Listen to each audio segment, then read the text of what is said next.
Welcome to The Valley's Voice, Arizona Live's Legal Truths.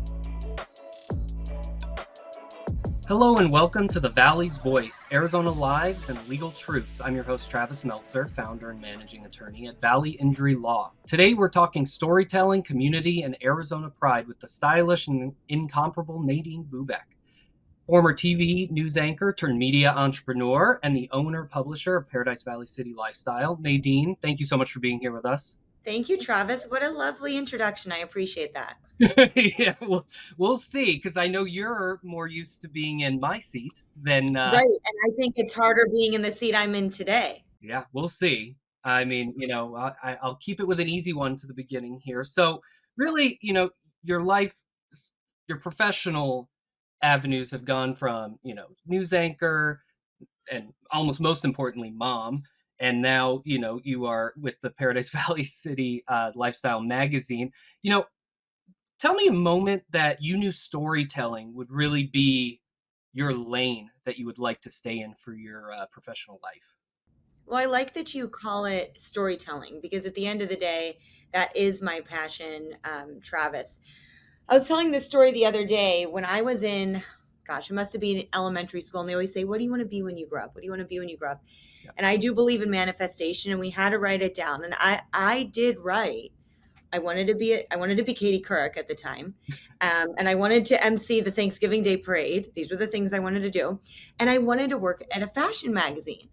And while I didn't become Katie Couric, which is fine, and I'm not necessarily running a fashion magazine, my direction has been very much inspired by my early on manifestation. I've always loved storytelling. I've always loved people. I've always loved connection. And I think, there wasn't just that moment. I think it's just always been a part of who I was. I was always, doing speech contests and having amazing internships in television and having that TV career and then making the transition into the magazine. But I think it's just, we're all wired a little different. And I always say media people, we have like a little bit of a screw loose. So I think it's just something that I was born with. I love storytelling.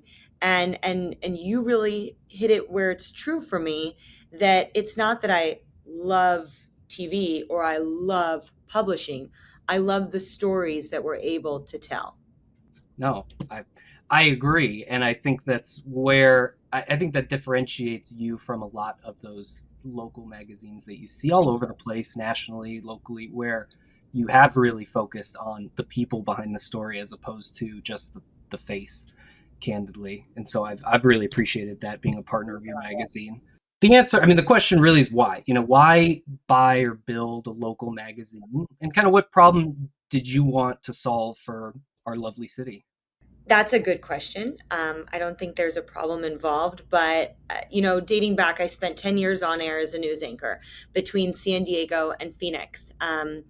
And as the story goes, I got pregnant with my first. It was a very rocky pregnancy. He was born a little bit early. I was on bed rest. And when I went back to work in TV, my heart wasn't there. It wasn't there. And I think, any mom and any parent will say, we are never prepared for the magnitude of motherhood or of parenthood. And that came over me. So I knew going back to work, that wasn't going to last. However, the moment I drove away, I thought, what's next? And I'm not kidding, Travis. Yep. The next day I launched a business because I can't sit still. So while the heart and soul of who I am is being a mom and having kids, there's this whole other side of us as people, as women, as moms. I say some people get their high off Pilates. I get my high off creativity. So I spent some time between TV and where I'm at now doing everything under the marketing umbrella, media, writing, local, digital, national, social, you name it. I've done it. I do it. So it was a really natural transition for me when the opportunity came up to take over Paradise Valley City Lifestyle. I was very familiar with the City Lifestyle publication group. Writing is my passion. So I had written for some of the magazines before. This is not a new publication. The old owner wanted to move on, and it was a sink or swim moment because it's scary taking over something and something that needed needed more love, new love put into it. But I decided to swim, and with the loving embrace from this community, I say it over and over again, the response and the support was absolutely incredible. And we grew substantially in substance and in community. And what was really important to me, Travis, to answer your question, what problem? I wasn't solving a problem, but what did I want to do? I wanted to build a platform. So if people ask what this is, I never say I own a magazine. Yeah. I am the owner of Paradise Valley City Lifestyle. We are a publication, we are a platform, and we are a community. And that is who we are, because we have such a sacred and special community here, here in the Valley. And we're able to tell those stories, take some deep dives, and have fun with it while connecting within the community all at once. So the problem to the solution is really, I felt there was a need for a multimedia platform to come in and create something that's elevated and inclusive and also fun. Yeah, no, absolutely. Great answer to that question. No, I appreciate it. And, kind of along the same lines with, I wouldn't say, changing the way that the magazine was, but as the magazine has evolved under your leadership and guidance, how do you choose, cover subjects and features? And is there a favorite one that you have? It's a great question, and I get asked all the time. Okay, so we'll answer the first question. How do we choose who's on the cover? Over the past almost 2 years, we've had Mike Tyson, Charles Barkley, Michael Nicole Phelps, Randy Johnson, Luke Bryan, Dierks Bentley, Danica Patrick, Grayson Allen. I'm looking behind me, Coach Dillingham, Flo Rida, Devin Booker and his beautiful female agent who is a PV resident. So I kind of try to one up myself every single month, and it's getting a little bit difficult. Yeah. So to answer your question, I try to find people that are obviously relevant. Most of the people that are on our cover either live here, have lived here, perform here, have their second home here, goes to the Phoenix Open here. So there is that Arizona connection. Yeah. But on a bigger scope, it's show-stopping, and I want something that's special on this cover every single month. And I pour my blood, sweat, and tears every single month into annoying people until they say yes. And I will tell you, every single one of my cover people will say yes. We've been annoyed by Nadine until we've said yes. And I hope and I pray that they've all been very happy with how it's come together. But for covers, I try to think outside the box. Yeah. But we really are something beyond the cover. Obviously, the cover's cool, but when you open it up, there's substance. In fact, in our October issue, which isn't out yet, depending on when you air this, who's on our cover is not our lead story, and it's the first time we've done that. So that'll be really interesting. I'm always trying to look and see what's different. And that's really been fun. But my biggest focus is building that publication every single month and challenging not only myself, but the people in our community to help me elevate it. I reach out for help all day long. So the stories inside, it's always a compliment when somebody texts me or calls me and says, "Hey, I read your magazine cover to cover and it's better than the last." But I always say to my husband, "This one's my favorite," or "This one's my favorite," or "This one's my favorite." I don't have a favorite, because behind all of these covers is the story of me getting them, is the story of me interviewing them, is the story of me writing them, because I play I'm very involved in this process. Yeah. So yeah, it's kind of just trying to keep that momentum and pray that I continue to get the support and the yeses, so I don't have to completely annoy everyone that I'm annoying myself. Yeah, no, and it's been great, from my perspective, to see, first from the outside, see the magazine really grow and your following grow, but not only the following, but more the impact that the magazine has on the community. And then as somebody who's now inside the community, it's really impressive to see just how close and tight-knit that community is. And I'm sure the people that are listening, that's actually how I met some of my previous guests, was through Nadine. Yeah. So I'm a benefit of her annoying other people, so or beneficiary. I'll So take it. yeah, me Those too. partnerships, Travis, it's so important, right? Because Great. without people like you, I always write people that I'm very intentional with the partnerships we bring on board. And you can vouch for this, Travis. Yeah. I don't oversaturate the publication with one niche. I'm very loyal to our partners. I take care of them. And if I don't, I expect them to come to me and say, hey, take better care of me. Yeah. So I value you and I appreciate that you're on board, and the partners are what makes this whole thing a family. Yeah. No, absolutely. And I appreciate how the community, including yourself, obviously, has opened me and my firm with open arms. Yeah, it's been absolutely. amazing. And so kind of, you kind of touched on it a little bit earlier. You wear many hats, so to speak, in your life. You're a writer, founder, publisher, mompreneur even. So what really keeps Nadine grounded when doing all of this? Good question. I think at the end of the day, it's always like, what's the why, right? Why? I was talking to a girlfriend earlier today and she's like, I just turned 40, which I may or may not be around that age. Me too. And we get to this point and we're like, okay, what's next for us? My kids are all in school. They're still younger, but they're gone all day. I'm not gonna, and I need to keep. And some people, everyone finds it in their own way, right? For me, it's having to have something that keeps me fulfilled and challenged, something that I'm passionate about, reconnecting with people. As a new mom, we don't get dressed, we don't put on makeup, and that takes a toll sometimes. So I think having that opportunity to kind of sort of recreate, what I want to do, every day. And, sometimes I'll be in the shower or at the grocery store and I'll be thinking about the magazine. I'll be like, gosh, why am I thinking about work? And I'm thinking, wait a minute, I actually enjoy thinking about this. But what keeps me grounded is the obvious answer. The 4 people in my family, my family unit, my husband and my 3 boys. At the end of the day, that's my why. Those are my people. The boys are obviously think they have a magazine, but putting that aside, I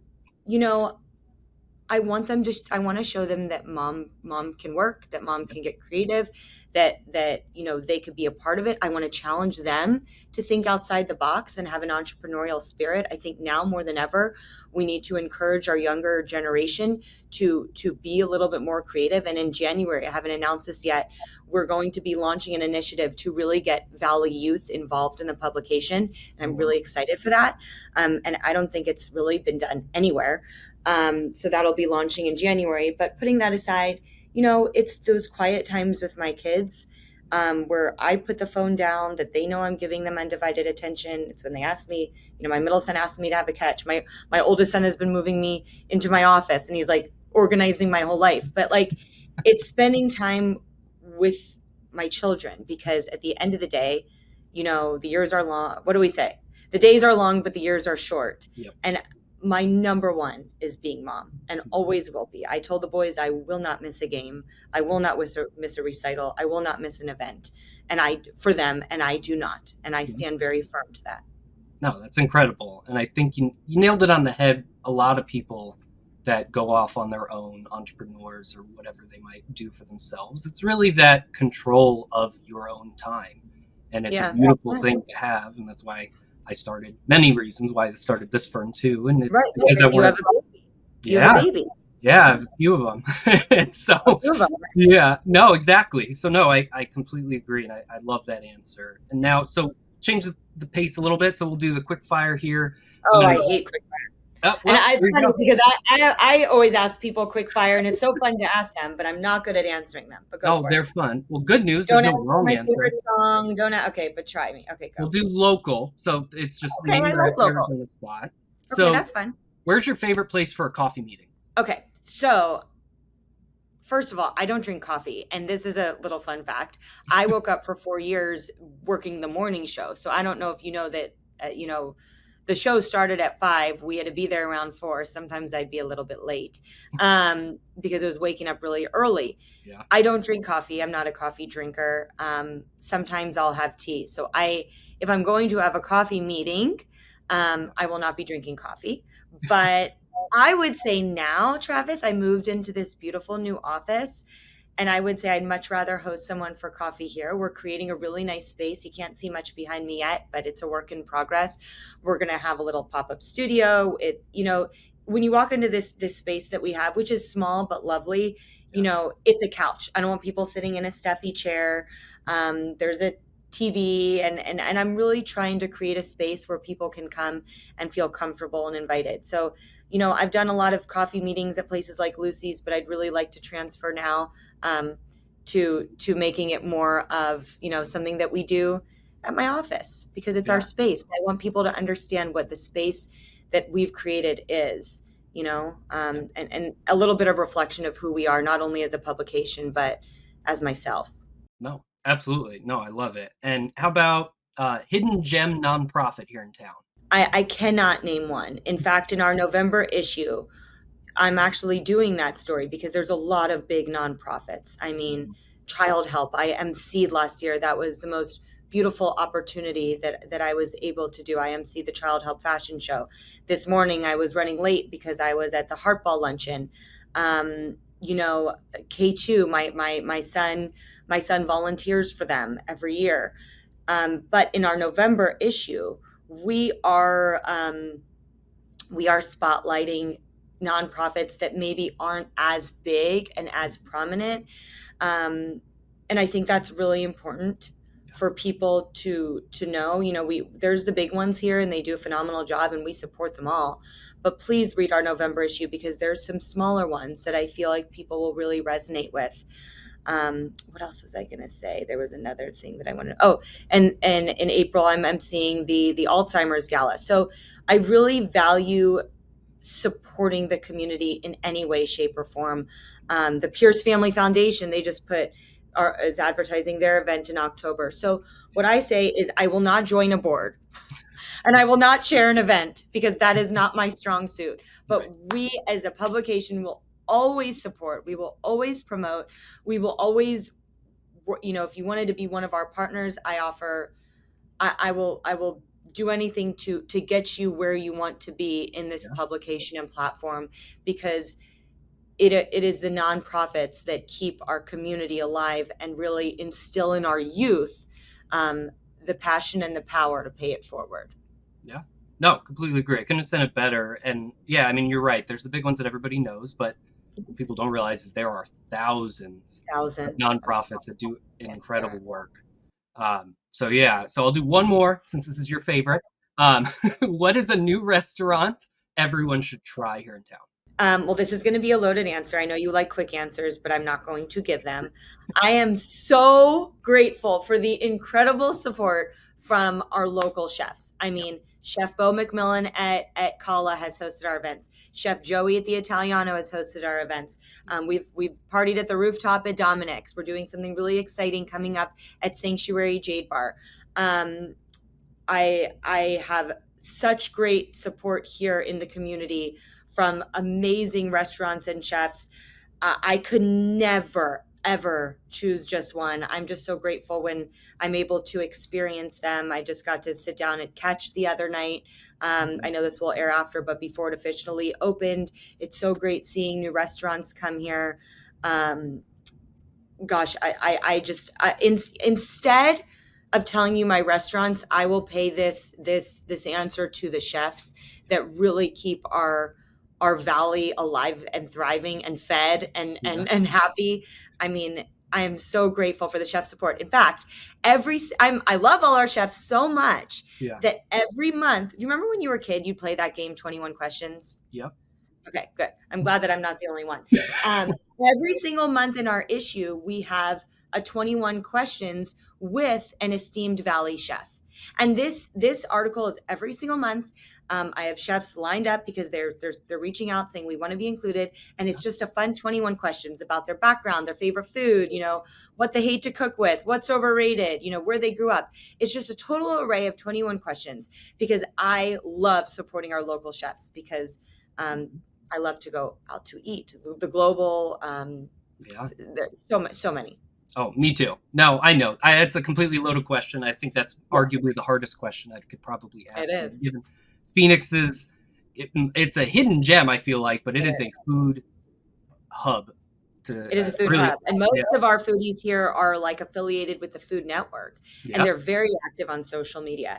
And another thing, I interviewed Chef Bo's one of my dear friends, and I talked to him the other day, and he's like, what's really incredible about the Valley is all our chefs are so supportive of one another. And that's really refreshing. Yeah. Rarity. It's a rarity in a lot of industries. And I had the same conversation, I think, with Bo. So it's incredible. So I have one more question for you, and then I'll do, the end part. So what's next? What's next for the magazine? New beats? Are you looking to expand, or what should we look for the future of Nadine and the magazine here? Oh, I haven't been asked that question. Finally, I knew I'd get one. And I appreciate you asking. I feel like we're in a very healthy position, so I want to continue to evolve. My goals for 2026 is to launch some new initiatives through the publication, through print, through social media, through digital. We're going to do some more interesting events that, Travis, we do 3 Paradise Valley City Lifestyle exclusive events per year, really specific to our partners and then friends of the magazine. But, in 2026, we might do some other, I keep those ones really sacred because, I take my partnerships very, very seriously. But beyond that, look for some interesting events that we're working on, more niche focused. And just to continue to evolve, I'm so grateful and thankful over and over for the community's embrace and support. And I love to see every issue unfolding, but also all the connections that it's making and all the people that we're able to get involved, the businesses we're able to I always say we're a media advocate. We're your partner. I hate the word advertiser. I don't use it. You are a partner, you are a friend, you are someone that we take care of personally. You're dealing with me, that. So I really value that, and definitely expanding our community under those PVCL partnerships as well. But I would just be on the lookout for evolution and growth spanning the multimedia platform. That's awesome. No, and it's incredible. It's kind of one of the million reasons why I was very happy and excited to join this community. And so, thank you, Travis. Nadine, thank you so much for joining us. I really appreciate it. Thank you for inviting me. It's so special. Now, remember, if you've been in an accident, visit azvalleyinjurylaw.com or find us on Instagram at Valley Injury Law. You can also find our incredible guest Nadine on Instagram at Nadine Bubeck, or for her magazine, at Paradise Valley City Lifestyle. Be sure to like, subscribe, and follow our incredible guests, and also leave a review if you enjoyed today's episode. We appreciate you all joining us on The Valley's Voice, and we'll see you soon.